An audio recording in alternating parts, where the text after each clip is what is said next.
Hello and welcome to another episode of Ted's 10.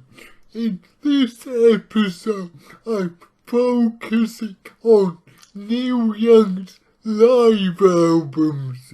Now, for almost 20 years, we had the Neil Young archives, which have been churning out a great amount of fantastic live recordings. So in this list I am mixing Neil's live albums released at the time with these some of the releases in the Neil Young Archives Series 2. Obviously, with more and more archives always coming out, my top 10 may well change in a year or two. However, this to date is what I consider the 10 best live releases. Okay, with no further ado, at number 10 is Blue Note Cafe. Now, the 1980s were a weird time for Neil. To say Neil went off the deep end may be quite accurate, to the point that when in 1988 he released a big band rhythm and blues record, it was very much considered a return to form. This 2015 Neil Young Archives release captures the tour of that album, and I just think it's a really fun live record. I actually refer to the album, in fact. You can hear the Fires really backing it playing, even if he is playing big band rhythm and blues. It's got most of the album on. Plus, it has Ordinary People, a long epic which was dropped from the album, I guess because it sounded still a bit too much like a Neil Young song, and it popped up on his 2007 album Chrome Dreams 2, but the original dates back to here, and it is a magnificent performance on this very enjoyable but slightly strange live album. Okay, at number 9 is Sugar Mountain, live at Canterbury House, 1968. Now, those that studio video may now be thinking, Sugar Mountain, wasn't that recorded live? Indeed, yes it was, and this is the entire concert where the original recording of Sugar Mountain was taken from. This 2008 release shows a very young Mr. Young, fresh out of Buffalo Springfield, sounding almost shy and is quite endearing to listen to. There's even one point in the show where he asks the cameras kindly to stop and it puts him off and you're just like, oh, poor Neil.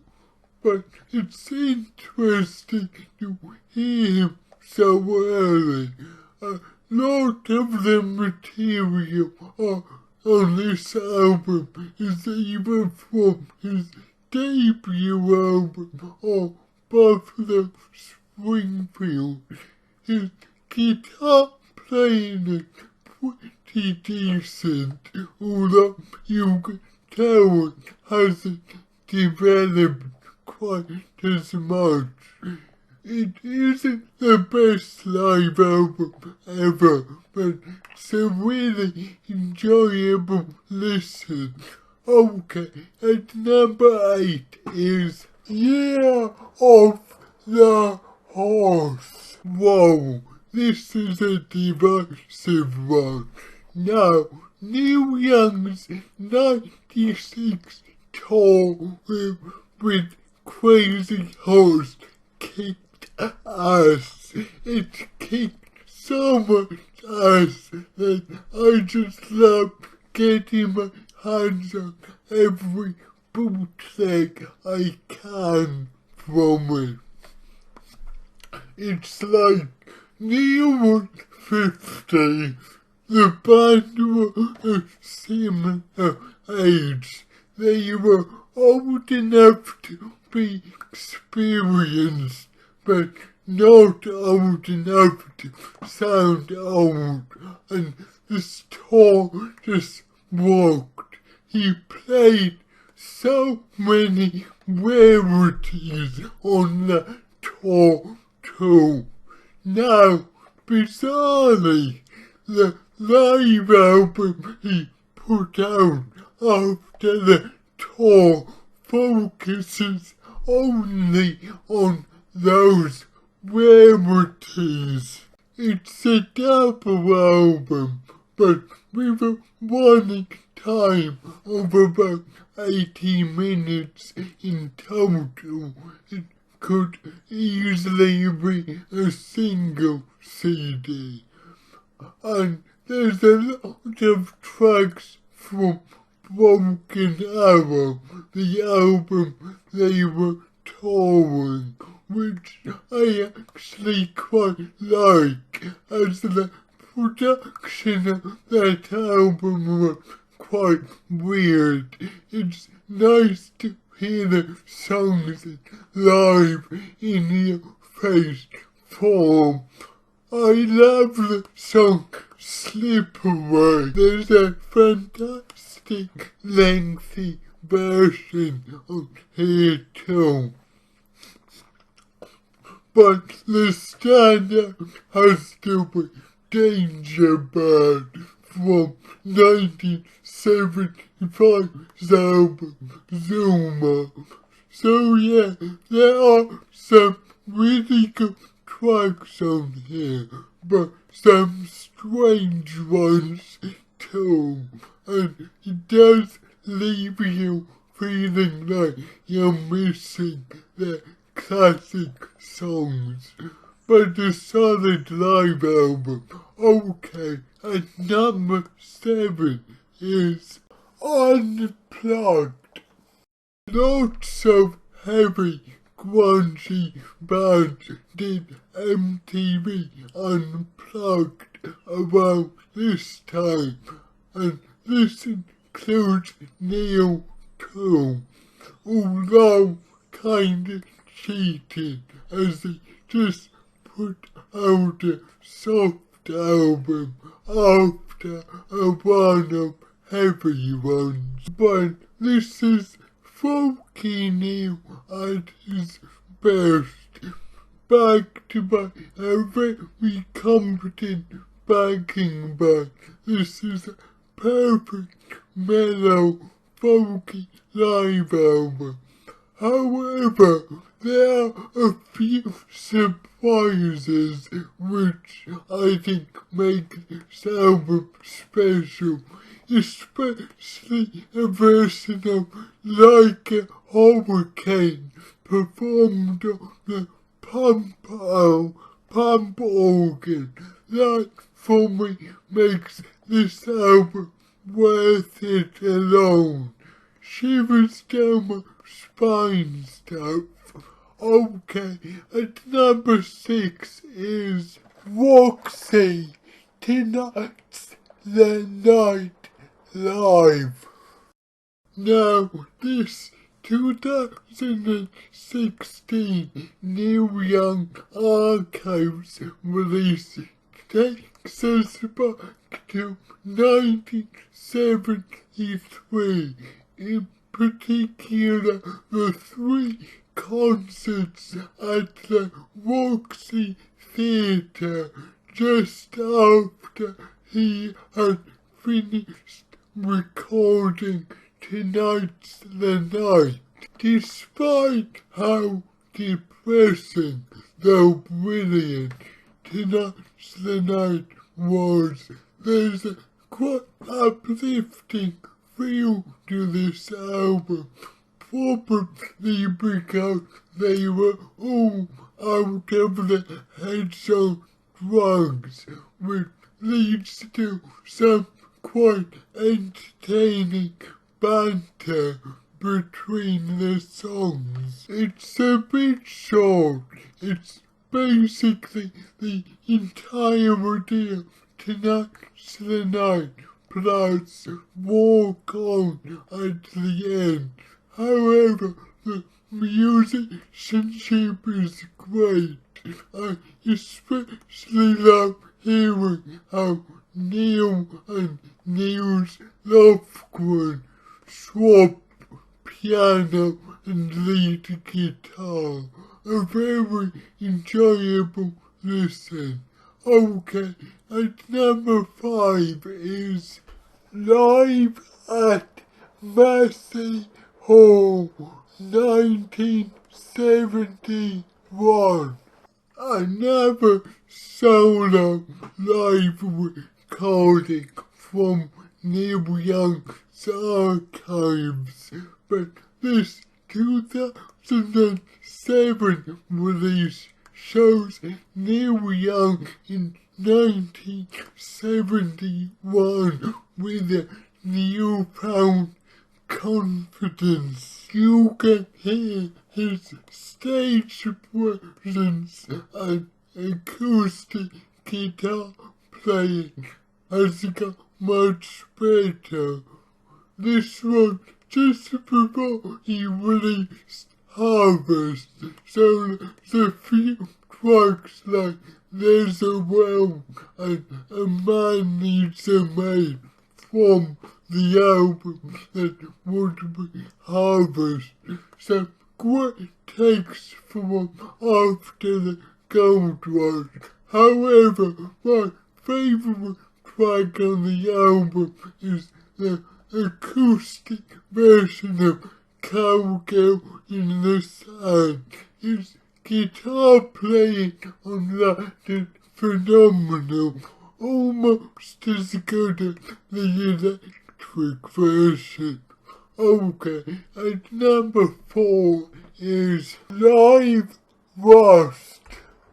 This 1979 original release for quite a long time was considered the definitive live album of his, and rightly so.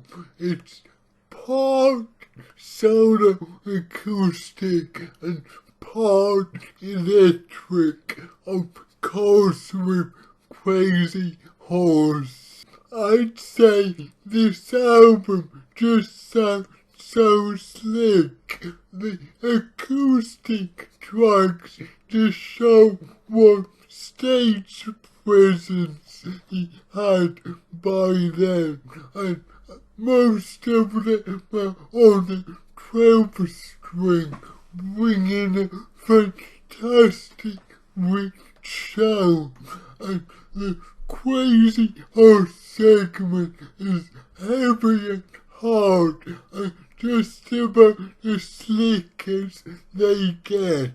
Some of the performances aren't quite as lengthy and jammy as they can be, like a hurricane, for instance, only just reaches 7 minutes, when further live performances have touched 20. However, this is one of the tightest performances of Like a Hurricane I've heard. Cortez the Killer is also a bit short but incredibly tight, but make sure you don't hear the original CD remaster, as they deleted a minute of the Cortez the Killer guitar solo, which might be the best solo on the album, so a travesty. Anyway, this is a great live record. Okay, at number 3 is Crazy Horse at the Fillmore East. Wow, this was a right treat when it came out in 2006.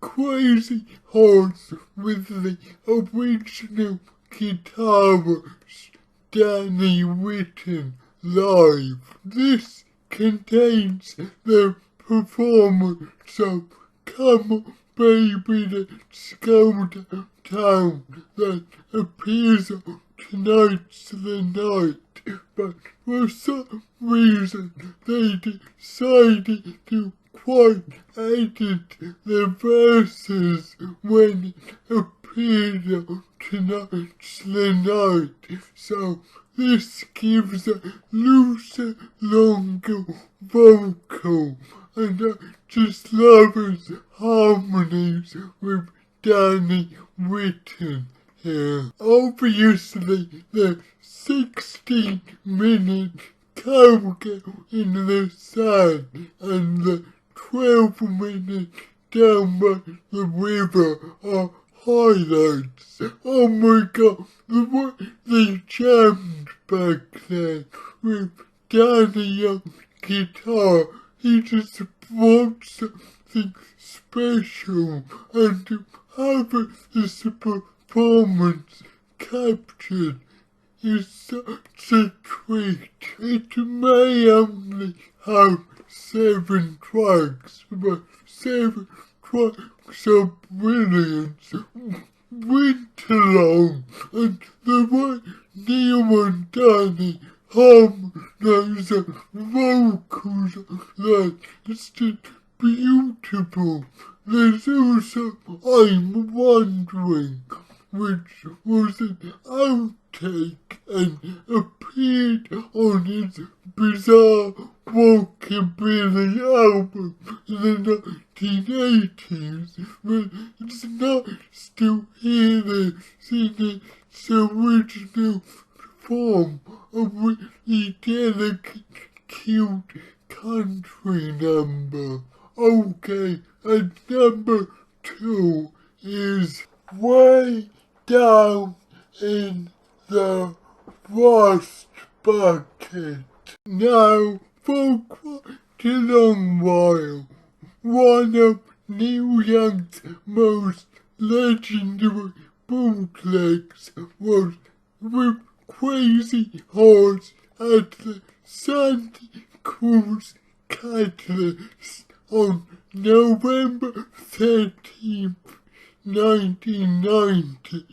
However, then something happened that changed that. It got an official release. This 2021 New Young Archives release brings a select performance recorded in proper quality, not some audience bootleg, and my god, it sounds amazing. This gig was the night after New 10:45, and I think Neil and the boys just wanted an impromptu jam in a small nightclub, and I would have given anything to be there. The playing is fantastic. There's just about every track you could want in a Crazy Horse performance here. There's the staples like a hurricane, cop, Tesla, killer. There's a good few of Ragged Glory, as that was the album that just came out. And some deep cuts. Another superb version of Danger Bird. And say what you like about the Reactor album, but listen to the version of Surfer Joe and Mulder Sleeves on here. It is to die for. Then slow it down. Neil's solo, there's something else. The only disappointment is no Cowgirl in the Sand. It was performed the night, and it's on the bootleg, but for some reason there was a recording issue, and you don't have it here. But either way, brilliant stuff, and you can tell Neil and the boys are having fun because the banter between songs is just really on board. It makes you smile like they're having a party. I love this album. Okay, and number 1 is World. If you saw my top 10 live albums of all time I made quite a while ago, you'd be expecting this to be the number 1 of this list, as it was the number 1 of that list, and of course it is, although Lost Bucket is slowly proving a second contender. World is Neil and the boys on tour a year after the Ragged Glory album, and the sound is weirdly different to Ragged Glory and Lost Bucket, which were both kind of feel good, laid back. On this album, oh my god, they're pissed.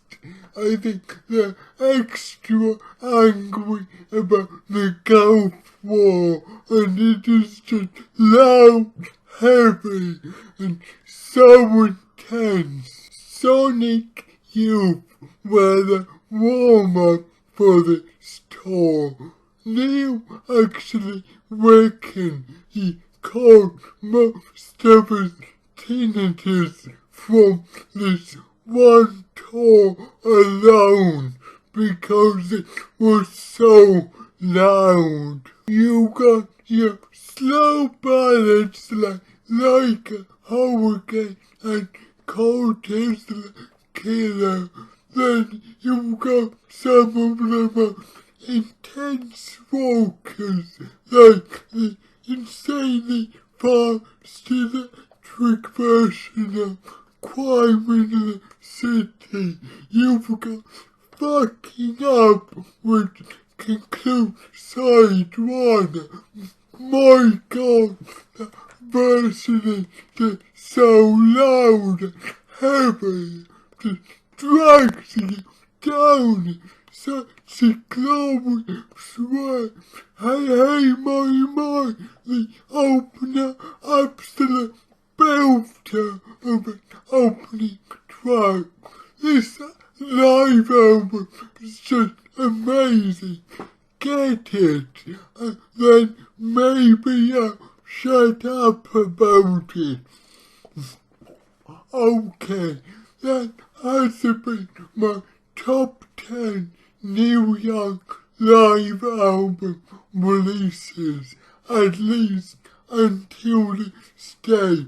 Please give this video a like, write me a comment, post it on your social media. I'd love that.